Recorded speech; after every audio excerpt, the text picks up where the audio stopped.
So do I tend to believe that I know something about the Witcher franchise? Absolutely not. I know there are video games, there are comics, there are books, and it was turned into a series which began, I think, around 2020 with Henry Cavill in the lead. Henry Cavill, of course, if many of you don't know, played also Superman and is a huge fan of the Witcher franchise. Now, there has been an expression, go woke, go broke. But I think a lot of people are starting to wake up instead of being woke. That's what I believe. Because now, the Witcher showrunner's defense of that controversial season 4 line is pretty flimsy. What does this mean? So we're going into season 4 of The Witcher on Netflix with Lian Hemsworth in the role of Henry Cavill. Henry Cavill was fired. Netflix released the first full trailer for season 4 of The Witcher earlier this month, and it was met with more than a little backlash. If you do not have the extension on YouTube, check the dislike ratio. I was hoping for the best, and I've been rooting for Liam Hemsworth as he takes on the role of Geralt of Rivia from Henry Cavill.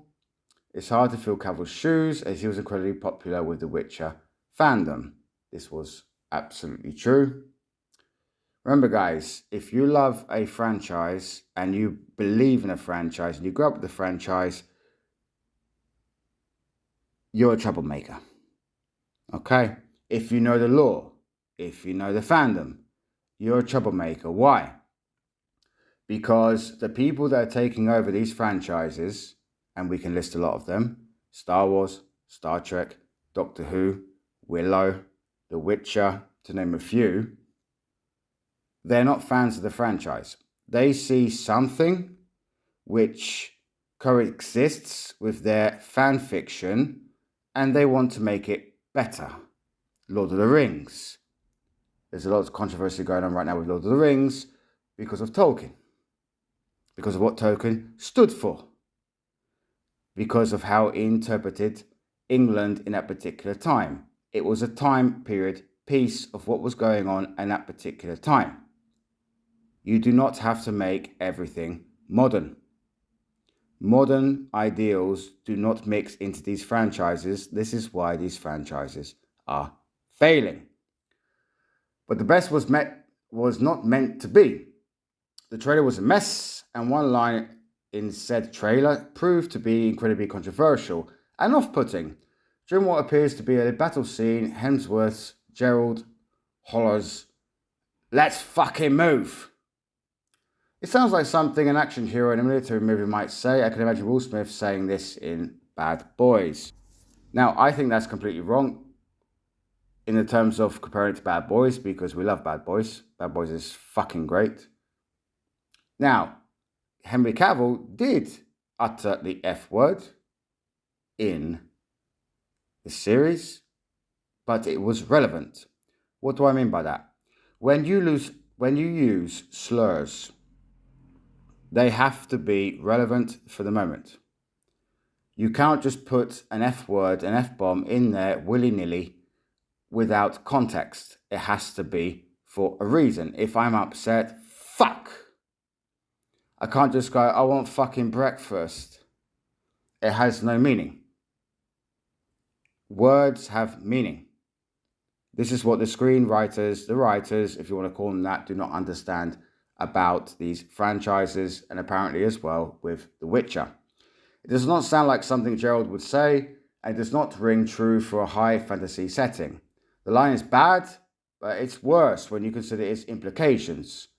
Do the writers on this show simply not understand fantasy? Yes. Hence why Henry Cavill was fired. Do they not, or he left? We don't know if, I don't remember if it was also his contract ran out. Take it with a pinch of salt. Do not understand the source material. Have they missed the nuances of Gerald as a character entirely? Certainly the second and third seasons of Netflix's Game of Thrones wannabe series would indicate that the answer to these questions is a resounding no. In a recent interview, however, The Witcher showrunner Lauren Schmidt Hesridge offered up a defense of the controversial line. It's one of those lines. I mean, you never know what is going to be controversial. You never know what's going to work, she said. No, you know what's going to work, and you know what's going to get traction. And you know what the internet is going to go wild for. That's why you do it. You don't do it for the good of the franchise. You do it to get clicks. You do it to get likes, which we are all doing something for that. But there is misinformation and there is the truth. Hesridge notes that she never would have guessed that the sonnet,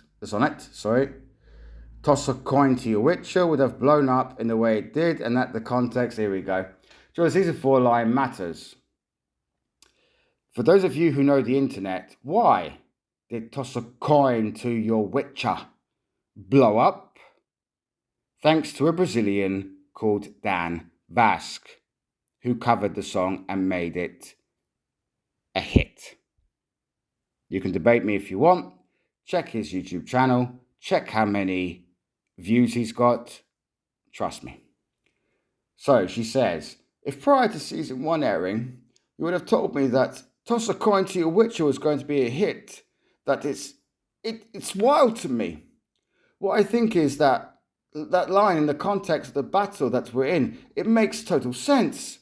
It's also a kick-ass line. It's one of those things that is like, you may go, oh, that's not what my Gerald would say. So why did he say it?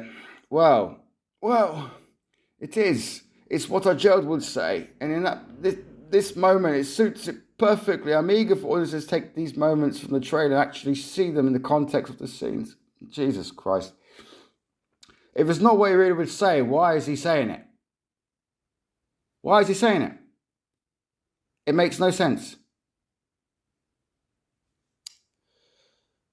And then the next headline is, this is a major defense of bad writing. This is going to be a long video, guys. Well, it's certainly true that you can't predict whether or not something will be a success, or at least it's very difficult to know while that something is being made. I think it's less difficult to predict whether or not a line like this would be controversial.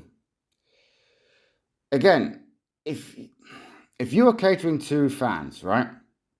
Your job is to cater. Cater means that you provide a service to the fans of a franchise. If you're not doing that, if I put an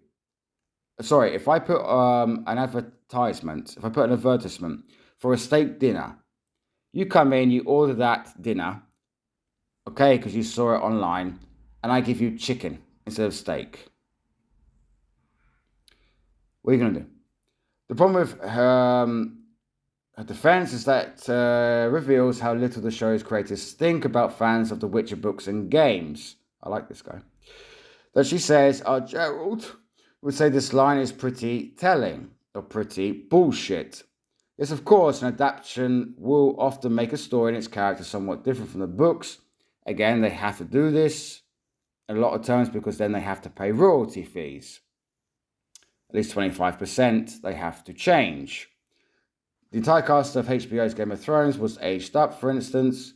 What works in the novel might not work as well on screen, especially given the sexual violence present in that show. Okay, Game of Thrones, that's not important. But HBO's writers and showrunners didn't try to change the fundamental nature of the characters themselves.